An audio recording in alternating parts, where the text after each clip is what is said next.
Kenya is at a risk of collapsing with the ongoing protests continuing to escalate amidst President Ruto making several changes in his cabinet, rejecting the finance bill and reforming the police service, just to mention but a few.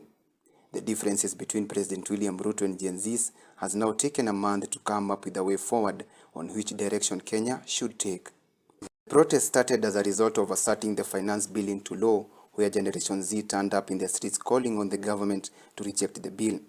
Ruto went forward and rejected the bill. However, this was done so after pressure piled up on members of parliament who had to run for their lives after Gen Z invaded parliament. The protest did not stop there, with demonstrators calling on President Ruto to make changes in his government. The demonstration seemed to take a different trajectory when looters invaded the ongoing protest, causing loss and destruction of properties, something that has been highly condemned by leaders. The protests have so far taken lives of about 50 people who succumbed due to police brutality. In the streets of Nairobi, the protests have seen police being forced to use force to disperse the hundreds of Gen Zs who continue to come forward calling on the government to step down. President William Ruto has tried to engage with Gen Z through X Space. However, his interest to convince the Gen Z hit a dead end.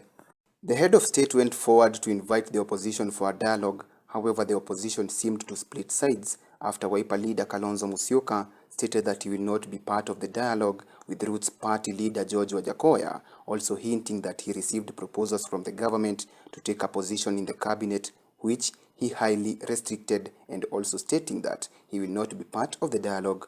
Eugene Wamalwa, Jeremiah Kioni also distanced themselves from the dialogue.